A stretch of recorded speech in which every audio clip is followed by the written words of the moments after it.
Olá, irmãos, a paz. Queridos, hoje nós vamos estudar João capítulo 17. Nós vamos ler a palavra do Senhor que diz assim: Depois de ter dito isso, Jesus olhou para o céu e orou. Então, João capítulo 17, praticamente inteiro, é uma oração de Jesus, tá? E é um capítulo muito rico porque é uma oração detalhada. Nós vemos Jesus orando o Pai Nosso, que é uma oração muito estudada, mas João capítulo 17 é uma oração bem ampla. E a gente vê aqui um grau de comunhão muito grande com o Pai, e aí é o que vai ficar estampado aqui. Jesus orou assim: Pai, chegou a hora. Lembremos que estava na semana da morte de Jesus. Glorifica o teu filho, para que o teu filho te glorifique. Pois lhe deste autoridade sobre toda a humanidade, para que conceda a vida eterna a todos os que lhe deste. Olha, só nesse versículo aqui a gente já vê algumas coisas muito interessantes. A gente vê que Jesus pede para ser glorificado pelo Pai, porque ele vai glorificar o Pai. Por quê? Porque faz parte da mesma glória. Então a glória que Jesus ia dar ao Pai ia também voltar ao Filho, porque na cruz Jesus foi glorificado. A glorificação dele ficou muito clara, né? Que ele venceu a morte, ele venceu o pecado, venceu o mundo, venceu o diabo. Diz aqui o versículo: pois lhe deste autoridade sobre toda a humanidade. Então Jesus tem autoridade sobre toda a humanidade concedida pelo Pai Celestial. Então ele é Senhor sobre toda a humanidade, independente de homens quererem ter ele como Salvador e Senhor ou não. Independente disso, ele é o Senhor da humanidade, ele tem autoridade sobre toda a humanidade. Ele poderia extinguir toda a humanidade, ele pode dar vida, ele pode curar, ele pode fazer tudo o que ele quiser fazer, porque ele tem essa autoridade sobre toda a humanidade. Mas vejamos aqui, que porém o ministério dele está concentrado aqui. Essa autoridade ele usa para quê? Para que conceda a vida eterna a todos os que lhe deste. Então o que nós vemos aqui? Que o Pai entregou pessoas a Jesus. É isso que está dizendo o texto aqui. Você fala, como que é isso daí? Então, existe na realidade assim uma conspiração celestial para que as pessoas se entreguem a Jesus. Então a Bíblia diz que Deus envia os seus anjos a favor dos que hão de herdar a salvação. O Espírito Santo trabalha na vida dos que vão recebendo Jesus como Salvador. E como que faz isso daqui? Como que é esse processo? Esse processo, Jesus está dizendo aqui no versículo 3: esta é a vida eterna, que te conheçam, o único Deus verdadeiro, e a Jesus Cristo a quem enviaste. Então nós vemos aqui que para se conhecer o único Deus verdadeiro é necessário conhecer Jesus Cristo a quem Deus enviou. Então aqui que é a questão de ver quem é salvo ou não. Precisa passar por esse processo. Para chegar ao Pai Celestial precisa passar por Jesus Cristo. E é aqui que algumas pessoas não aceitam se dobrar diante de Jesus e acabam não recebendo perdão dos seus pecados por causa disso. Versículo 4 diz: eu te glorifiquei na terra, completando a obra que me deste a fazer. Gente, aqui é muito interessante porque nesse versículo 4 nós podemos ver aqui na realidade estampada toda a vida de Jesus nesse versículo 4, porque ninguém foi mais fiel a uma missão que Jesus. Ele foi completamente fiel.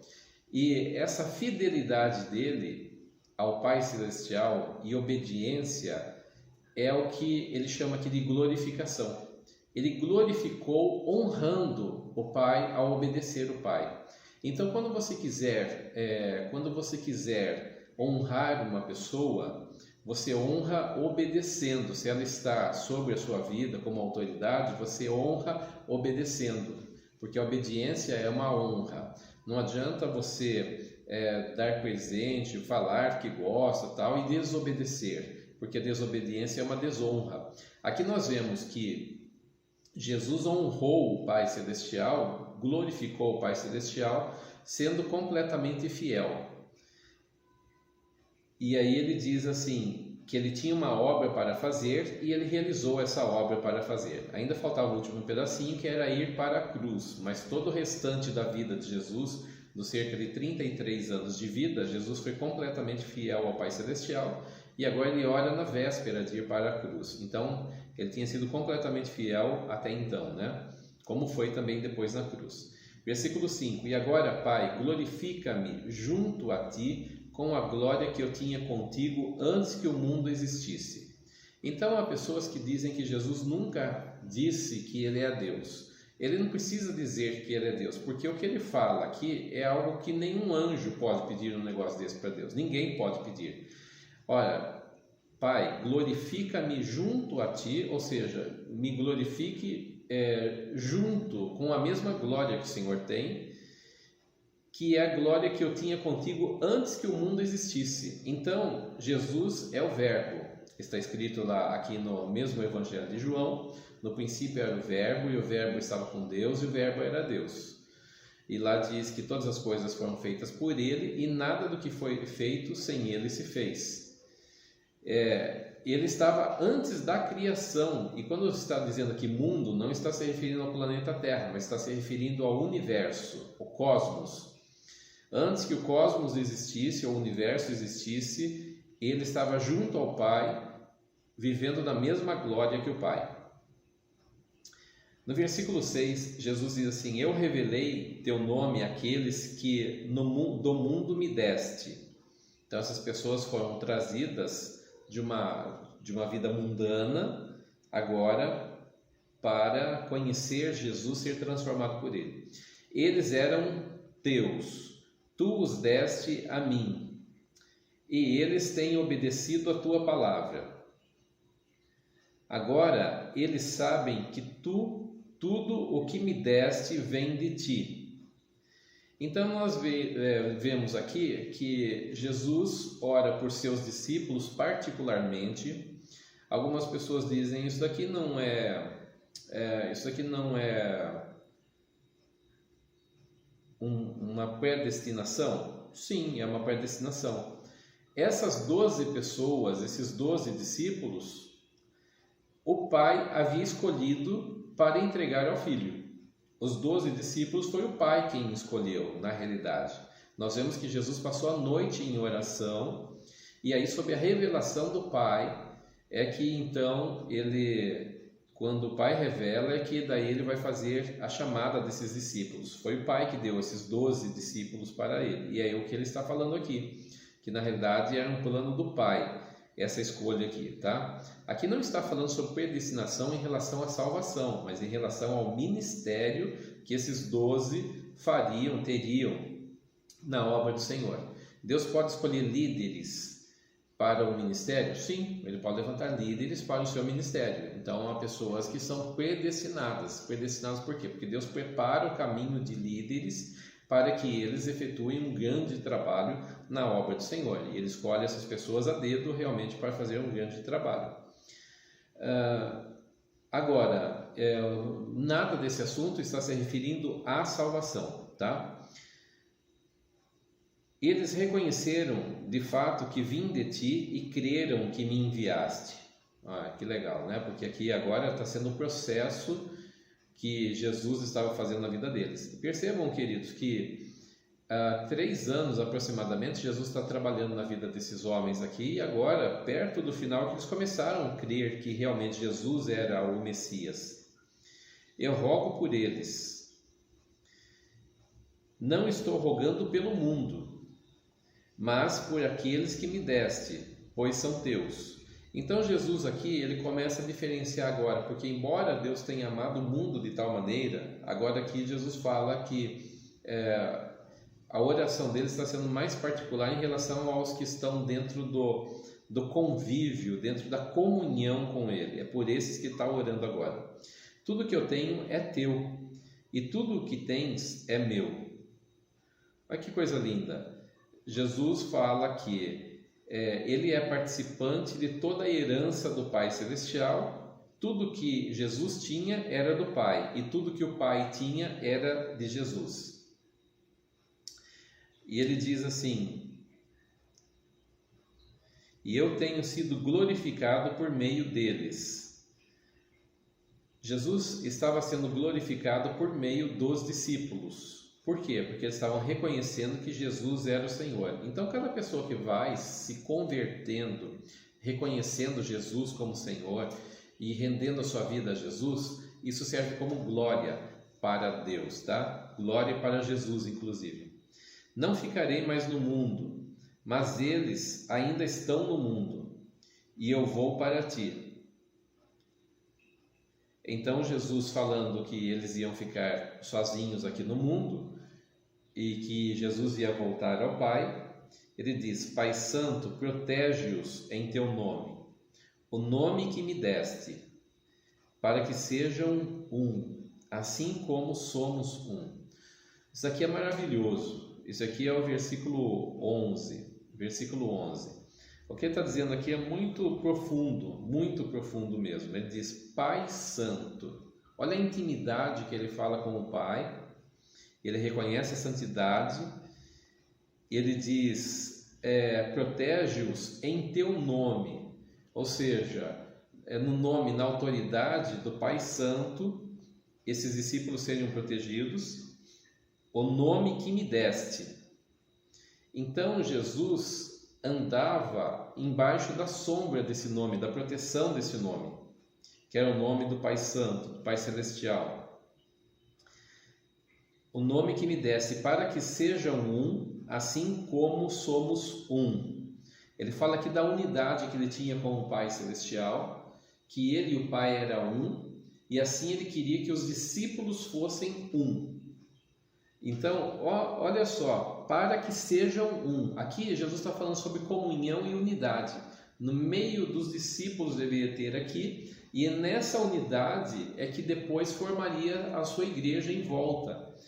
Por isso é muito importante, assim como somos um, ou seja, tanto quanto Jesus e o Pai têm comunhão um com o outro, assim nós devemos ter comunhão um irmão com o outro dentro da igreja.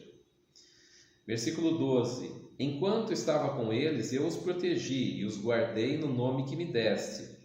Nenhum deles se perdeu, a não ser aquele que estava destinado à perdição, para que se cumprisse a Escritura. Então havia um no meio deles que se perderia, conforme estava já dito, a respeito dele, que realmente ele seria o chamado filho da perdição. E quem se encaixa nesse perfil profético foi Judas. Por quê? Porque o coração dele era um coração que não deu liga. Qual o grande problema de Judas? O grande problema de Judas, embora tinha vários efeitos, é que chegou uma parte do ministério, quando os discípulos de Jesus começaram a se coligar com Jesus e ali ter uma comunhão, Judas começou a se afastar, ele começou a ficar mais distante. Então era uma pessoa calada, uma pessoa que já não estava em concordância mais. Quando ele refuta aquela mulher que havia quebrado o vaso de alabastro e jogado aquele perfume, o que ele fala é que houve um grande desperdício ao presentear Jesus com aquele perfume que poderia ter sido dado aos pobres. Porém, a Bíblia diz, e ele não falou isso porque estava preocupado com os pobres, era um pretexto dele, ele queria o dinheiro na bolsa, ele queria que a mulher vendesse aquele dinheiro, aquele perfume caro por cerca de 300 denários e colocasse na bolsa dos discípulos, porque ele era ladrão e ele roubava desse dinheiro. Então ele não tinha um coração, ele não era fiel, não era idôneo e estava cada vez mais afastado. Ao invés de ele se converter e se arrepender dos seus pecados, ele continuava pecando com a consciência cauterizada, achando que ele estava certo mesmo, e ele se decepciona com Jesus quando Jesus entra no templo e ele vira a mesa dos cambistas, porque ali Jesus poderia ter sido declarado rei, ele poderia se autodeclarar rei, e ele não fez isso. Então Judas vai logo em seguida e ele vende Jesus por 30 moedas de prata. É isso que aconteceu, para que se cumprisse a Escritura. No versículo 13, Jesus diz: Eu vou para ti, mas digo essas coisas enquanto ainda estou no mundo, para que eles tenham a plenitude da minha alegria. Jesus está preparando o ambiente para subir. Olha, ele está aqui na terra, ele chama de mundo, ele diz, eu estou aqui no mundo, mas eu vou para ti. Mas eu quero que eles tenham a plenitude da tua alegria. Jesus ora para que haja plenitude dessa alegria que ele tinha também no coração dos discípulos. Então, amados, a gente vê aqui que Deus tem um plano realmente de fazer algo muito grande, poderoso dentro dos nossos corações, com plenitude de alegria. Versículo 14: dei-lhes a tua palavra, e o mundo os odiou, pois eles não são do mundo, como eu também não sou. Não rogo para que os tires do mundo, mas que os proteja do maligno. Jesus diz aqui que o mundo o odiou. Eu creio que ele está falando aqui mais profeticamente, porque ainda não tinha acontecido assim, a gente não tem nenhuma cena de que as pessoas tinham ali mostrado ódio com os discípulos. Jesus fala aqui já vendo o que estava por acontecer logo em seguida, né? Ali no livro de Atos, quanto ódio eles iam ter dos discípulos, né? As autoridades de Israel. Ele diz, eles não são do mundo. Por quê? Porque a partir do momento que nós nos convertemos, continuamos como cidadãos dessa terra, mas todo o nosso coração, a nossa alma, ela já está agora vivendo com Deus, ela já está participando da eternidade, porque Deus é eterno. Então, quando nós estamos em comunhão com Ele, nós já estamos participando da comunhão eterna com Ele. E Jesus diz, eu não rogo que os tire do mundo, mas que os proteja do maligno. O maligno, queridos, é aquele que anda rodeando, tentando nos derrubar o tempo inteiro. E nós somos todo o tempo, somos apertados, somos injustiçados. Em todo o tempo, se queremos viver com Jesus, nós vamos estar sendo tentados pelo maligno. E Jesus aqui ora por esses discípulos, mas a gente vai ver que essa oração se estende a toda a igreja, ou seja, Jesus também orou por mim e por você para que o Pai nos livrasse do maligno. Aqui tem a ver com aquela parte da oração do Pai Nosso, e nos livre do mal. Ali a palavra mal se refere mais a maligno, uma personalidade. Eles não são do mundo, como eu também do mundo não sou. Santifica-os na verdade, a tua palavra é verdade. Queridos, a gente vê aqui que o que santifica o crente é quando ele lê, presta atenção, observa a palavra de Deus e pratica ela. Quando ele pratica a palavra, ele está em obediência, então automaticamente ele começa a se separar do mundo. E isso é santificação. Santificação quer dizer separação. E como é que nós somos santificados? Somos santificados na verdade, por conhecer a verdade. A tua palavra é a verdade, ou seja, a palavra de Deus, tanto escrita como a palavra que é pregada em cima do que é escrito, é a palavra de Deus que nos santifica, então causa um trabalho de santificação na igreja do Senhor. A palavra tem que ser pregada, sempre tem que ser pregada, todo culto tem que ter palavra de Deus realmente. Tá? Essa faz parte da manutenção da igreja.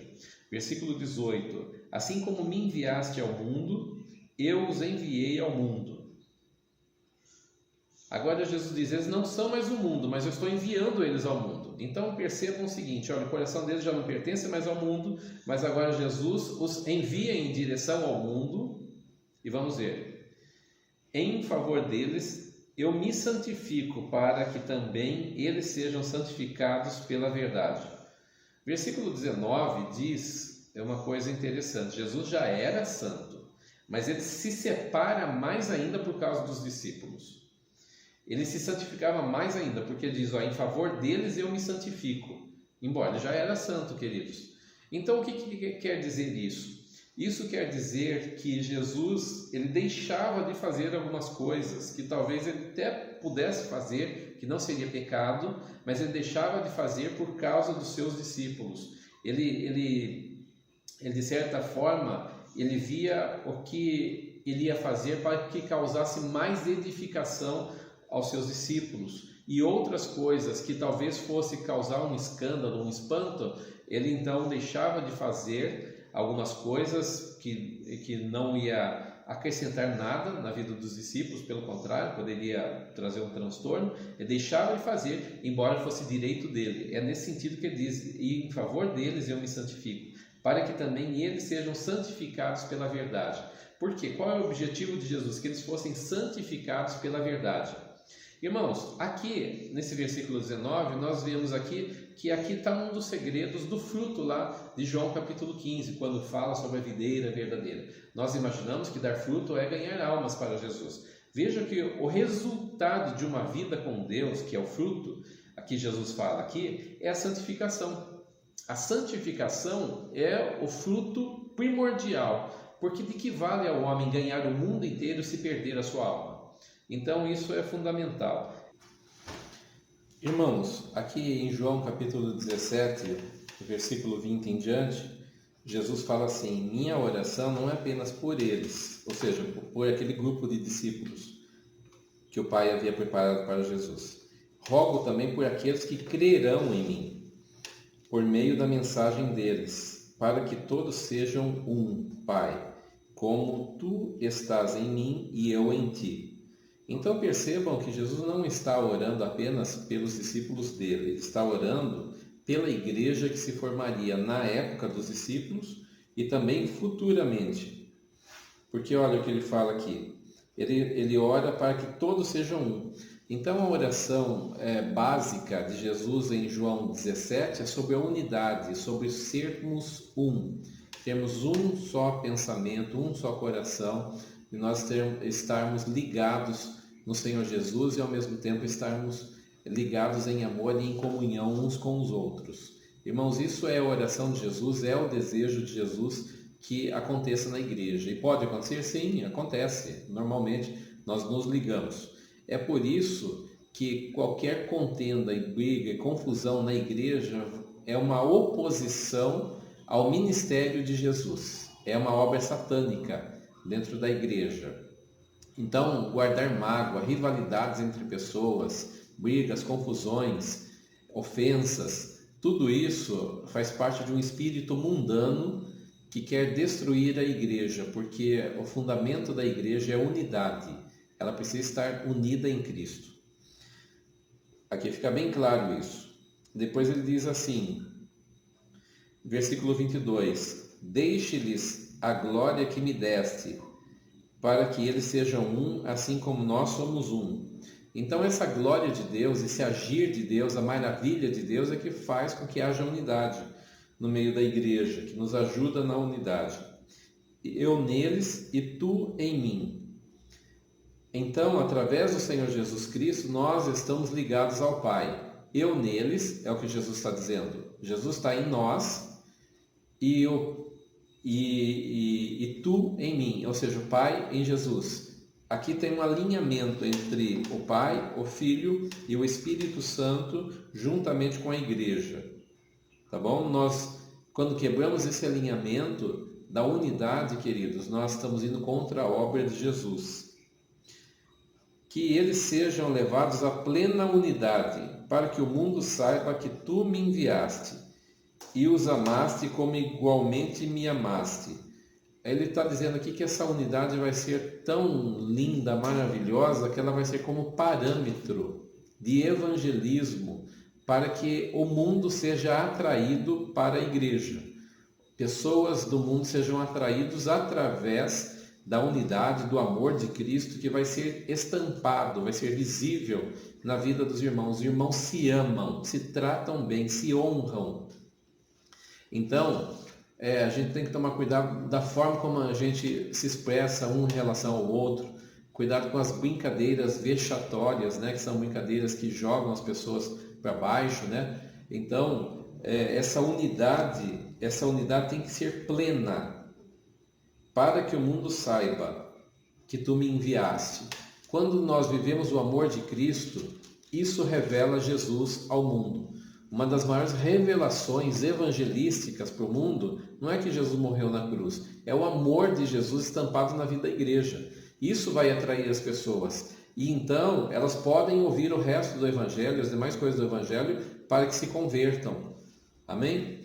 Pai, quero que Versículo 24. Pai, quero que os que me deste estejam comigo onde eu estou e vejam a minha glória, a glória que me deste, porque me amaste antes da criação do mundo.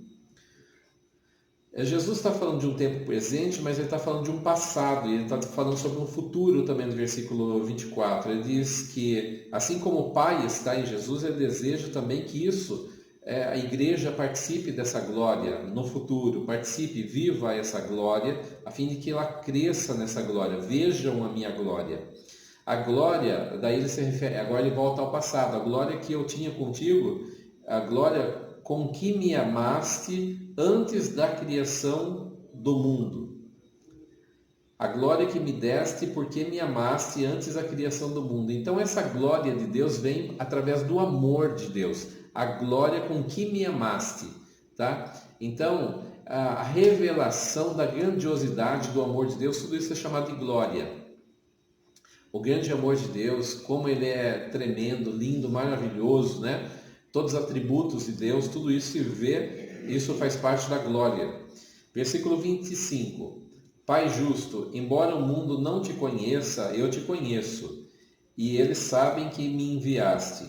Eu os fiz conhecer o teu nome e continuarei a fazê-lo, a fim de que o amor que tens por mim esteja neles e eu neles esteja. Ele fala aqui que o mundo não conhece o Pai Celestial, e realmente não conhece, o mundo não sabe quem Deus é de verdade, mas Jesus conhece, e esses sabem que tu me enviaste, ou seja, a revelação, Jesus está dizendo que ele é a revelação do Pai Celestial, se não for através dele, não tem como as pessoas conhecerem. Eu os fiz conhecer o teu nome, e continuarei a fazê-lo. Aqui a palavra nome não quer dizer simplesmente o nome. Nome aqui quer dizer a identidade, identificação pela qual alguém é conhecido. Então o nome, quando Jesus fala aqui que ele fez conhecer o nome do Senhor, porque ali em Israel, todo nome tinha um significado. Tá? Tem um significado. Os nomes não eram só nomes vazios, assim, só um nome que soa bonito. Todos os nomes tinham significado. Jesus mesmo quer dizer Jeová é o Salvador. Então, eu fiz conhecer o teu nome, o significado de quem o Senhor é isso que ele está dizendo. E continuarei a fazê-lo, a fim de que o amor que tens por mim esteja neles e eu neles esteja.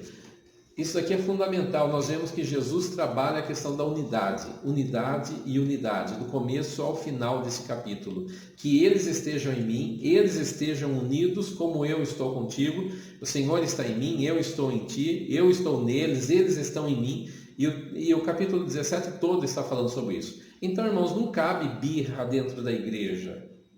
Pessoas birrentas são infantis, elas precisam crescer realmente para chegar à estatura de Cristo. Assim como Ele deu a vida dele por nós, Ele quer que nós amemos-nos uns aos outros como Ele nos amou. E que a gente também esteja vivendo em amor, em unidade, em união, em comunhão uns com os outros. Amém? Deus os abençoe, queridos.